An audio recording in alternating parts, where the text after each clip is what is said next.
అందరికీ అందుబాటులో ఉండే ఈ చిరుధాన్యంతో ఎన్నో రకాల రెసిపీస్ తయారు చేసుకోవచ్చు. తేలిగ్గా జీర్ణమయ్యే ఈ చిరుధాన్యాలతో ఈరోజు నేను ఒక రెసిపీ తయారు చేస్తున్నాను. హలో అండి, అందరికీ నమస్కారం. పెసళ్ళు అందరికీ అందుబాటులోనే ఉంటాయి. వీటిని తీసుకువచ్చి 2-3 సార్లు నీళ్ళతో శుభ్రంగా కడిగి నీళ్ళు వేసుకొని నైట్ మొత్తం నాననివ్వాలి. ఉదయాన్నే ఆ నీళ్ళు తీసివేసి ఆ విత్తనాలను మిక్సీ జార్లో వేసుకొని మెత్తని పేస్ట్లా తయారు చేసుకోవాలి.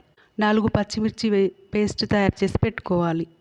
ఉల్లిపాయలు, కొత్తిమీర, పుదీనా, కరివేపాకు, తోటకూర అన్నీ చక్కగా కట్ చేసి వేసుకోవాలి.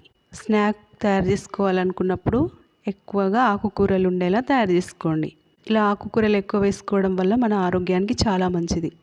తోటకూరలో ఐరన్, పీచు పదార్థం ఎక్కువగా ఉంటుంది. పిల్లలకి ఎదుగుదల శక్తికి బాగా తోడ్పడుతుంది.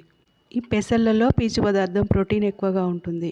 రక్తహీనత ఉన్నవాళ్ళు ఇలా తయారు చేసుకొని తినండి. 1/2 స్పూను సాల్ట్, 1/2 స్పూను అల్లం వెల్లుల్లి పేస్ట్, 1 స్పూను జీలకర్ర అన్నీ కలిపి స్టవ్ వెలిగించి కడాయి పెట్టుకొని ఆయిల్ వేసుకొని ఇలా నేను చిన్న చిన్న వడల్లాగా తయారు చేసి వేసుకున్నాను. ఈ పెసరపిండితో గుంట పొంగనాలు తయారు చేసుకోవచ్చు, పెసరట్టు తయారు చేసుకోవచ్చు. మనం పెసర్లతో మడుగులు కూడా తయారు చేసుకోవచ్చు. ఒక 15 డేస్ వరకు నిల్వ ఉంటాయి. టేస్టీ, హెల్తీ అయిన ఇలా రెసిపీస్ తయారు చేసుకొని తినడం వల్ల మన ఆరోగ్యానికి చాలా మేలు జరుగుతుంది.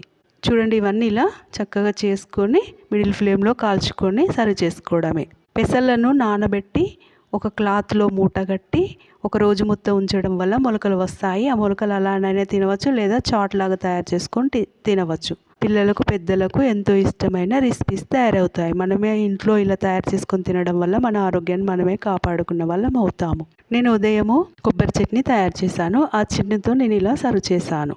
పెసళ్ళను ఇంట్లో పప్పులాగా తయారు చేసి కర్రీలాగా తయారు చేసుకొని రైస్తో, చపాతీతో తినవచ్చు.